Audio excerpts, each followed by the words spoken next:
What's holding you back in your trading? What's the barriers that keep you from finding the success and consistency that you know you desire as a trader? For some of you, you're just too new to even reach for that right now. And that's realistic. It may not feel realistic for you as a new trader because you want it right now at this very moment. But you're going to have to submit to some development time. But how about the folks that have been doing this for 12 months or longer? Perhaps you've been doing it longer than 2 years. Perhaps you've been doing it longer than 2 years. Heck, some of you probably have been doing it over 5, maybe even 10 years, and they've never found consistency or profitability. But you simply won't let it go, will you? You ever consider what those problematic things are that provide barriers to your development? Perhaps they have nothing to do with the things going on in the chart. Perhaps they're internal. Have you ever considered yourself pondering whether or not you deserve to be successful? And that sounds silly. Some of you may snicker to that, thinking, who would think that?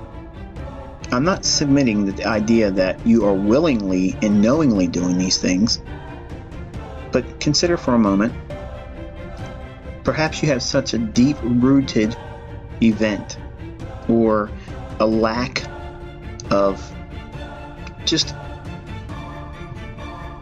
mental health. And I'm saying that every one of us that have these conditions or characteristics needs to be institutionalized or medicated for that matter. But perhaps maybe you lost a parent.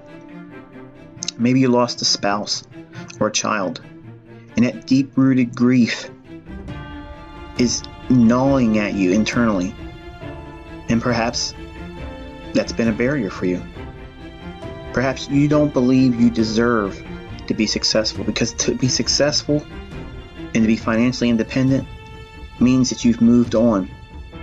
And some of us, whether we want to accept it or not, hold on to these things as mental barriers, living in deep-rooted self-guilt.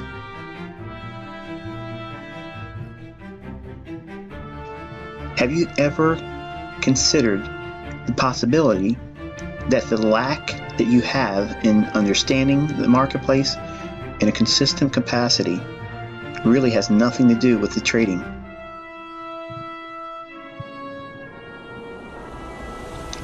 I can tell you, as a young man, when I first was introduced to the marketplace, I really wasn't that astute. I didn't have any real interest. I was intrigued, but I didn't believe I deserved to be successful. I didn't believe that well, there's no better way to describe it, deserved it. See, I grew up in a community where everyone basically had blue-collar jobs, and they weren't really that big of a deal in terms of blue-collar. Lumberyard jobs, window factories, fast food places. You were lucky if you got into Martin Marietta. That was the local airport where the hot shots would go.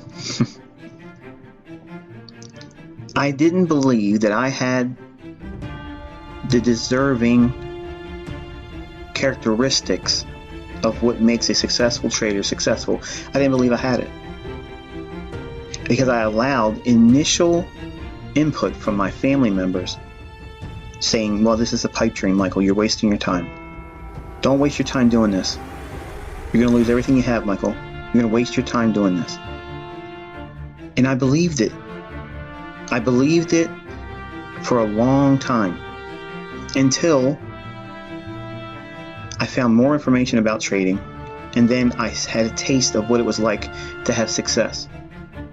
Because some of you all know that my first trade was in an orange juice option, and I lost half of what I put up for the premium in one day. But I still couldn't let go of the willingness to see, could it happen for me? I had a lottery mentality. Not that I deserved it internally. I didn't see it like that. I looked at it as, it's the lottery, and I might get lucky. And as it were, I did get lucky. Even during the initial 3 to 4 months of success I was having, albeit by luck, I was making money consistently.